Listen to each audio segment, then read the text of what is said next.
What's up guys, it's me Sir Ernest, and today we're going to solve problem 3.8 of Griffiths 4th edition. The problem reads, using the law of cosines, show that equation 3.17 can be written as follows. And this is equation 3.19, where r and theta are the usual spherical coordinates with z-axis along the line through Q. In this form, it is obvious that V, or the potential, is equal to 0 on the sphere, where R is equal to R. Okay? So equation 3.17 states that the potential, in this case, is equal to 1 over 4 pi epsilon sub 0 times Q is Q divided by script R plus Q prime script R prime, where Q and Q prime are these two charges which produces the same boundary conditions at the center, at the surface of the sphere. Q prime is our what we call the mirror image, or the mirror charge relative to this actual charge Q, and R prime and R are their distances which is relative to your point where you want to calculate your potential.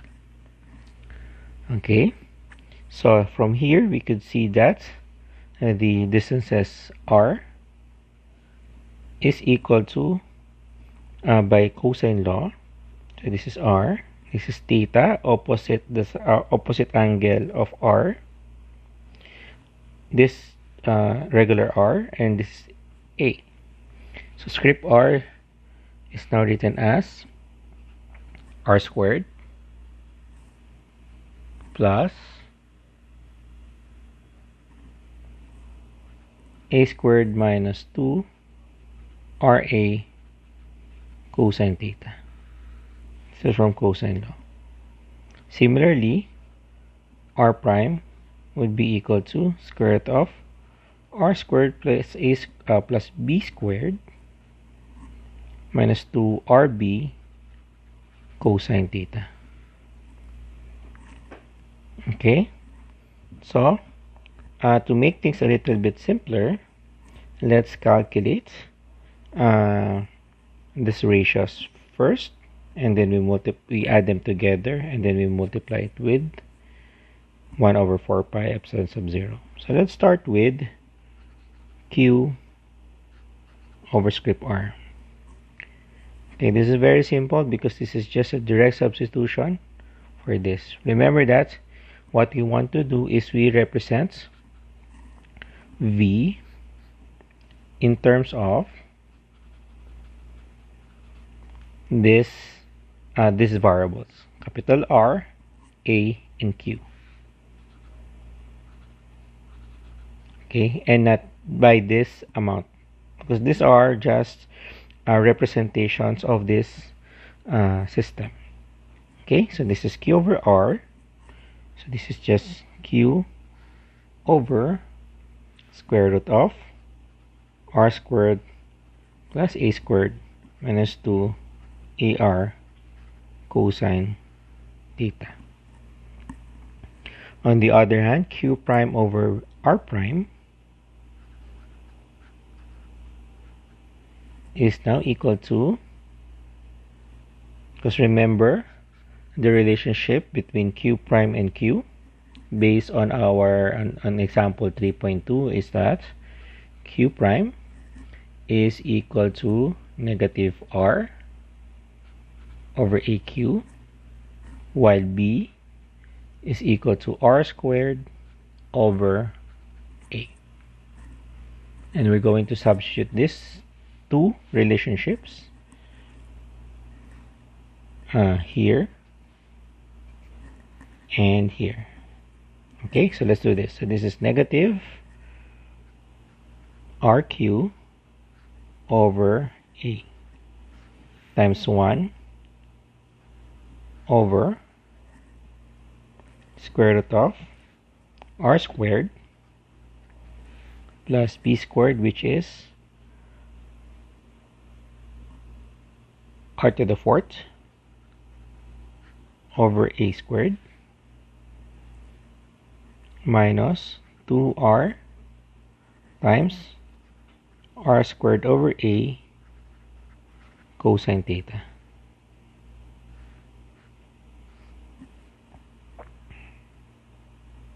Okay, then the rest is just algebra. And this will result to Q over this whole thing. Okay, so when you put R over A to the denominator, that becomes A over R. And then when you place it inside the square root, that becomes R squared over A squared. And you just distribute it here. And the result would be square root of AR over capital R squared plus R squared minus 2AR cosine theta.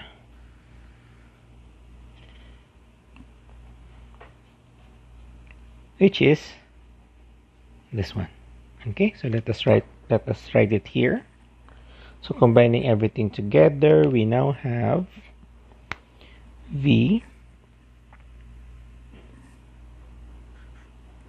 which is a function of R and theta, is now equal to Q over 4 pi epsilon sub 0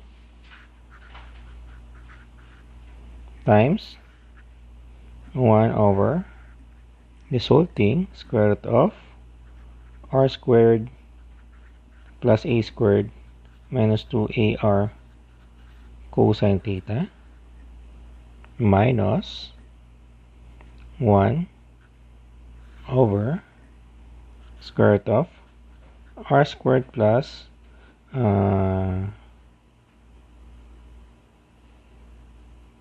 it should be R capital R squared plus A over R over capital R squared minus 2AR cosine theta, which is exactly this.